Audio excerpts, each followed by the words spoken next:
나는 김한철, 평범한 회사원이자 한 가정의 아들입니다. 몇 해 전 아버지를 갑작스럽게 떠나보내고 홀로 남은 어머니를 모시게 되었습니다. 어머니 고인숙 여사는 칠순이 넘었지만 정정하셨고 나는 도시의 아파트로 모셔와 함께 살기로 했습니다. 처음에는 모든 것이 평온했습니다. 나는 회사 일로 바빴고 어머니의 일상은 대부분 아내 김정희에게 맡겼습니다. 정희는 처음엔 밝은 미소로 어머니를 대했기에 나는 안심하고 있었죠. 어머님, 식사는 드셨어요? 라는 그녀의 말에 나는 감사함을 느꼈고 가끔 일찍 귀가해도 두 사람은 큰 문제 없이 지내는 것처럼 보였습니다. 하지만 몇 달이 지나면서 어머니의 모습이 변해갔습니다. 말수가 줄고 눈빛이 공허해졌습니다. 예전처럼 드라마 이야기를 나누거나 아침 식사 후에 함께 산책을 하자는 제안도 없었습니다. 나는 걱정스러운 마음에 아내에게 물었습니다. 정희야, 요즘 어머니 괜찮으셔? 우울증이 심해지신 것 같아. 병원에도 가보려고 했는데 어머님이 자꾸 거부하셔서. 나는 그 말을 듣고 잠시 마음을 놓았습니다. 고령의 어르신들에게 종종 나타나는 현상이라며 스스로를 위로했습니다. 그러나 어느 날 출장에서 돌아온 늦은 밤 집에 들어서자 무언가 이상했습니다. 복도 쪽에 불이 꺼져 있었고 어머니 방 문은 굳게 잠겨 있었습니다. 나는 조용히 문을 두드렸습니다. 엄마, 자요? 아무 대답이 없었습니다. 문틈 사이로 어두운 방 안이 보였지만 인기척은 들리지 않았습니다. 그런데 바로 그때 아내가 급히 다가와 내 앞을 막아섰습니다. 당신 왜 그러는데? 어머니 지금 주무시는 중이야. 나는 그 말에 뒤로 물러섰지만 그녀의 말투에는 낯선 냉기가 묻어 있었습니다. 평소와는 달랐습니다. 어머니를 쉬게 해준다기보다는 뭔가 숨기려는 사람처럼 보였습니다. 그날 밤 나는 어머니 방 앞에서 한참을 서성이다 잠에 들었습니다. 다음 날 아침 나는 휴일이라 출근하지 않았고 아내가 외출한 틈을 타 다시 어머니 방을 찾았습니다. 문은 여전히 잠겨 있었고 나는 이번엔 아래층 관리실에 가서 비상키를 요청했습니다. 열쇠를 받아 돌아온 나는 조용히 문을 열었습니다. 그리고 나는 단 한 번도 상상해 본 적 없는 광경을 마주하게 되었습니다. 문이 열리자 나는 숨을 멈췄습니다. 방 안은 침침했고 창문은 오래 닫혀 있었는지 곰팡이 냄새가 코를 찔렀습니다. 바닥에는 반쯤 먹다 남은 음식이 썩고 있었고 쓰레기가 구석구석 널려 있었습니다. 방 한가운데 어머니가 누워 계셨습니다. 몸은 앙상했고 이불조차 덮지 못한 채 마른 손을 겨우 들고 있었습니다. 그 손이 떨리며 허공을 더듬었습니다. 아들아. 목소리는 들릴락 말락한 숨결 같았고 나는 당장 어머니를 품에 안았습니다. 그 순간 이게 단순한 병이나 노쇠가 아니라는 걸 직감했습니다. 무언가 끔찍한 일이 벌어졌다는 것을요. 그때 뒤에서 들려오는 익숙한 목소리. 뭘 그렇게 호들갑이야. 어머님이 원래 저래. 김정희였습니다. 그녀는 퇴근하자마자 도착한 듯 외투도 벗지 않고 내게 다가왔습니다. 그녀는 문 앞에서 날 쳐다보며 차갑게 말했습니다. 어머님이 방 안에서 혼자 있는 걸 좋아했잖아. 내가 뭘 어쨌다고 그래? 나는 아무 말도 하지 못했습니다. 하지만 그 순간 내가 한 번도 아내의 말에 의심을 품지 않았다는 사실이 나를 치욕스럽게 만들었습니다. 나는 핸드폰을 꺼내 119에 전화를 걸었습니다. 우리 어머니가 지금 위급합니다. 구조 요청합니다. 주소는. 통화가 끝나고 나는 곧바로 경찰에도 연락했습니다. 문을 닫고 아내에게 말했습니다. 지금부터는 내가 한 행동에 책임을 져야 할 거야. 그녀는 처음엔 당황하는 듯 했지만 곧 다시 냉정을 되찾은 얼굴로 말했습니다.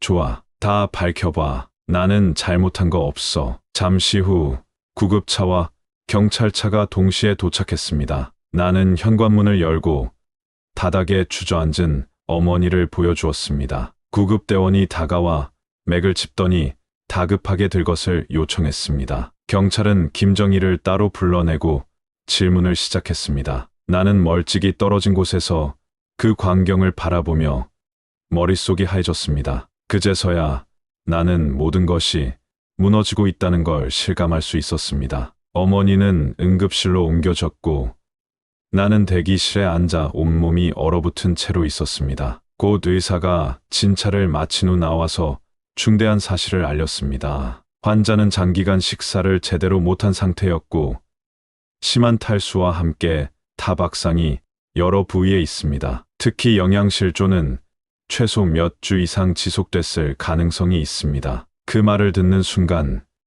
나는 머릿속이 하얘졌습니다. 분노와 자책이 동시에 몰려왔습니다. 나는 그동안 도대체 뭘 보고 있었던 걸까? 그날 밤 나는 경찰서로 가서 사건 접수를 했습니다. 담당 형사는 내게 이렇게 말했습니다. 이건 단순 방임이 아닙니다. 명백한 노인학대 혐의입니다. 가해자가 배우자라도 수사 대상입니다. 나는 떨리는 손으로 어머니의 상태 사진과 그동안 이상했던 정황들을 정리해 경찰에 제출했습니다. 며칠 후 경찰은 본격적인 수사에 들어갔고 집안 곳곳에서 증거를 수집했습니다. 문 손잡이에는 외부에서 잠글 수 있도록 설치된 보조 자물쇠의 흔적이 있었고 CCTV에는 아내가 무표정으로 식사 쟁반을 바닥에 내려놓는 장면이 담겨 있었습니다. 그 쟁반은 그대로 며칠씩 방치되기도 했고 아내는 어머니가 무언가를 말하려 해도 무심하게 방문을 닫고 나갔습니다. 더 충격적인 사실은 김정희가 남몰래 내 통장에서 돈을 인출해 고가의 명품을 구매하고 있었다는 점이었습니다. 신용카드 내역에는 피부과 시술, 유명 백화점 쇼핑, 고급 레스토랑 예약 내역이 줄줄이 찍혀 있었습니다. 나는 다시 경찰에 추가 자료를 넘기며 말했습니다. 이건 돌봄의 문제가 아닙니다. 이건 계획적인 범죄입니다. 경찰은 김정희를 피의자 신분으로 소환했고 그녀는 여전히 억울하다는 태도를 고수했습니다. 어머님이 방 안에 계신 걸 좋아했어요. 내가 도우려 해도 스스로 문을 잠갔다고요. 하지만 증거들은 그녀의 말을 조목조목 반박하고 있었습니다. 경찰은 그녀에게 노인학대 및 상해, 감금 혐의로 정식 입건한다고 통보했습니다. 그 순간 나는 처음으로 안도했습니다. 긴 악몽에서 빠져나오고 있다는 느낌이 들었기 때문입니다. 김정희의 뻔뻔한 태도는 언론의 주목을 받기 시작했습니다. 강남 노인학대 사건이라는 제목으로 뉴스에 보도되면서 사회적 공분이 일었고 온라인 커뮤니티와 SNS에는 그녀를 규탄하는 글들이 쏟아졌습니다. 하지만 나는 단지 분노에만 휩싸여 있을 수 없었습니다. 어머니는 여전히 병원에 계셨고 사건은 여전히 진행 중이었으며 나는 피해자의 가족으로서 할 수 있는 일을 해야 했습니다. 나는 법률 상담을 받아 변호인을 선임했고 노인학대에 관한 법률과 판례를 공부했습니다. 그 과정은 쉽지 않았지만 포기할 수는 없었습니다. 한편 경찰 수사팀은 김정희의 휴대폰과 컴퓨터를 분석했고 다수의 대화 내역과 검색 기록에서 그녀가 어머니를 골칫거리라고 표현한 흔적이 발견되었습니다. 특히 친구들과의 메시지 속에서 어휴, 그 노인네 또 투정 부려서 하루 종일 방에 가뒀어라는 대화가 스크린에 띄워졌을 때 나는 자리를 박차고 일어날 뻔했습니다. 그 모든 기록은 증거로 채택되었고 김정희가 고의적이고 반복적으로 학대를 해왔다는 사실은 부인할 수 없는 현실이 되었습니다. 언론은 사건을 집중 보도하며 노인복지 사각지대의 실태와 함께 이 사건을 대표 사례로 다루기 시작했습니다. 시청자들은 뉴스에 나온 어머니의 병원 입원 사진과 학대 정황을 보며 분노했고 김정희의 과거 SNS 활동까지 추적해가며 진실을 파헤치기 시작했습니다. 나는 하루에도 수십 건의 연락을 받으며 인터뷰 요청을 거절하고 조용히 사건에 집중했습니다. 이건 보여주기 위한 싸움이 아니라 어머니를 위한 싸움이었기 때문입니다. 법정에 제출된 자료는 이제 수십 건에 달했습니다. 병원 소견서, 경찰 보고서, 금융거래 기록, CCTV와 문자 메시지, 증인 진술까지. 나는 모든 걸 묶어 정리하며 재판날이 다가오고 있음을 실감했습니다. 한밤중 병실에서 어머니가 조용히 제 손을 잡고 말씀하셨습니다. 한철아, 내가 있어서 다행이야. 그 말에 나는 참았던 눈물을 쏟아내고 말았습니다. 엄마, 이제는 내가 지켜드릴게요. 절대 다시는 그런 일 없게 할게요. 그리고 마침내 첫 공판날, 법원 앞에는 수많은 취재진과 사람들이 몰려 있었습니다. 나는 어머니의 명예를 회복하기 위해, 우리 가족의 무너진 시간을 바로잡기 위해 법의 심판을 향해 천천히 걸어갔습니다. 그날 나는 단 한 발짝도 흔들리지 않았습니다. 김정희의 첫 공판날, 법원 내부는 팽팽한 긴장감으로 가득했습니다. 나는 정장을 차려입고 방청석에 앉았습니다. 법정에 들어선 김정희는 평소와 달리 고개를 푹 숙이고 있었지만 여전히 표정에서는 반성의 기색을 읽기 어려웠습니다. 재판장이 입장하고 첫 피고인 신문이 시작되었습니다. 변호인은 김정희의 억울함을 강조하려 했습니다. 피고인은 최선을 다해 시어머니를 보살폈습니다. 그러나 피해자가 스스로 방에 틀어박히는 경우가 많아 소통이 어려웠습니다. 나는 그 말을 듣고 이를 악물었습니다. 검찰 측은 곧바로 반격에 나섰습니다. CCTV 영상, 사진, 의료 보고서, 금융 내역 등 수십 개의 증거 자료를 조목조목 제시했습니다. 가장 강력한 증거는 아내가 식사를 던지듯 놓는 모습과 방 안에서 어머니가 울먹이며 손을 뻗는 장면이 담긴 영상이었습니다. 그 영상이 재생되자 법정 전체가 조용해졌고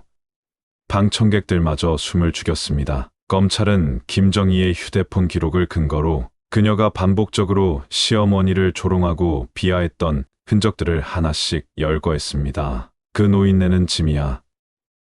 진짜 빨리 요양원에 보냈으면 좋겠네라는 표현을 친구들과의 대화 속에서 반복적으로 사용했습니다. 이것이 피고인의 진짜 인식입니다. 재판장은 그 말에 고개를 끄덕이며 피고인을 바라보았습니다. 김정희는 얼굴을 굳힌 채 입을 다물었습니다. 그 순간 나는 다시금 생각했습니다. 내가 어머니를 지키지 못했던 지난 시간들, 어머니는 혼자 그 방 안에서 얼마나 외로웠을까, 고통을 삼키며 하루하루를 어떻게 버텼을까. 나는 주먹을 꽉 쥐며 다시 한번 다짐했습니다. 이 법정에서 정의는 반드시 실현되어야 한다고. 재판 막바지, 증인으로 호출된 병원 관계자가 어머니의 상태를 증언했습니다. 환자분은 극심한 영양실조와 탈수 상태였으며 장기간 방임이 있었던 것으로 보입니다. 팔과 다리의 멍 자국은 외부 압력의 반복적 흔적입니다. 그 말에 김정희의 어깨가 움찔했습니다. 처음으로 흔들리는 기색이 보였고 그녀는 입술을 질끈 깨물며 눈을 피했습니다. 법정은 그 말을 끝으로 정회에 들어갔고 나는 천천히 자리에서 일어나며 가슴 깊은 곳에서 올라오는 묵직한 무언가를 꾹 눌렀습니다. 정회 후 재판이 다시 시작되었습니다. 이번에는 나의 증언 차례였습니다. 나는 증인석에 앉아 마이크 앞에서 심호흡을 한번 깊이 내쉬었습니다. 저는 피해자의 아들이며 이번 사건의 고발인입니다. 검찰은 내게 몇 가지 질문을 던졌고 나는 그동안 내가 목격한 장면과 느꼈던 의심, 그리고 확신을 하나하나 차분하게 이야기했습니다. 어머니의 방에서 이상한 냄새가 났습니다. 문은 항상 잠겨 있었고 아내는 어머니가 혼자 있고 싶어 한다는 말만 반복했죠. 내 증언이 끝나자 재판장은 피고인에게 직접 물었습니다. 김정희 씨, 지금까지의 증거와 진술을 종합하면 당신이 피해자에게 의도적 학대를 가한 정황이 명백합니다. 이에 대해 인정합니까? 김정희는 한참을 침묵했습니다. 그리고는 조용히 고개를 저었습니다. 저는 여전히 최선을 다했다고 생각합니다. 어머님이 날 힘들게 했어요. 난 정말 지쳐 있었어요. 법정 안이 술렁였고 나는 깊은 탄식을 내뱉었습니다. 판사는 조용히 방망이를 두드리며 말했습니다. 피해자의 생명과 인권은 지켜줬어야 합니다. 힘들었다는 이유로 학대가 정당화될 수는 없습니다. 그 순간 김정희는 눈을 질끈 감으며 어깨를 떨었습니다. 그제야 죄책감이 조금이라도 밀려든 걸까요?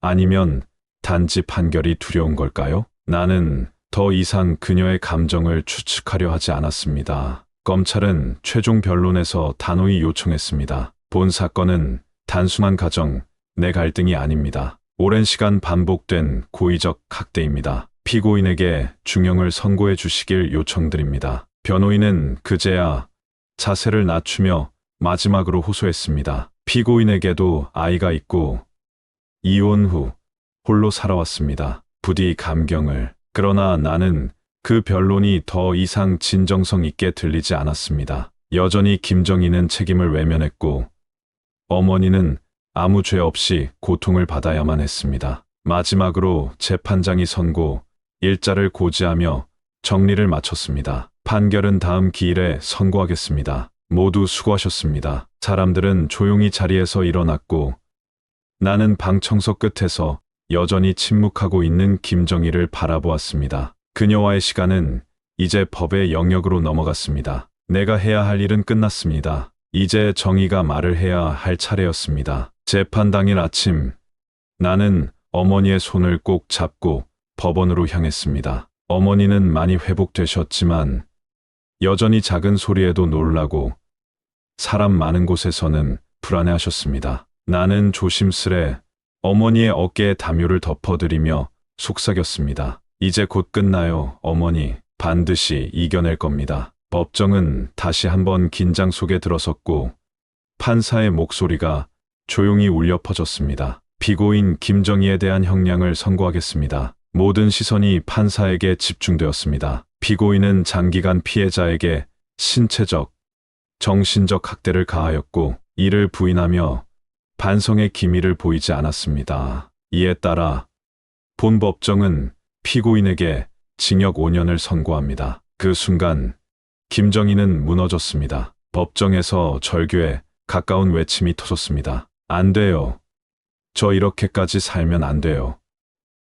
나 억울해요. 그러나 아무도 그녀의 외침에 응답하지 않았습니다. 경비원들이 그녀를 제지하며 퇴장시키자 법정은 고요해졌습니다. 나는 깊게 숨을 들이마셨습니다. 이 순간을 위해 얼마나 많은 밤을 뜬 눈으로 지새웠는지 모릅니다. 법정을 나서며 어머니는 조용히 말씀하셨습니다. 한철아, 이제 나 집에 가도 되겠니? 나는 웃으며 고개를 끄덕였습니다. 물론이죠, 어머니. 우리 집으로 같이 가요. 그날의 햇살은 유난히 따뜻했습니다. 어머니와 나는 나란히 걷는 그 길 위에서 묵직하게 가라앉았던 그림자가 서서히 옅어져 가는 것을 느꼈습니다. 뉴스에서는 이번 사건을 가정 내 노인 학대, 사회적 경각심의 계기로 보도하며 전국적으로 학대 신고와 관심이 급증하고 있다고 밝혔습니다. 나는 인터뷰를 정중히 사양했지만 동네 복지센터에서 요청한 강연은 수락했습니다. 이 이야기를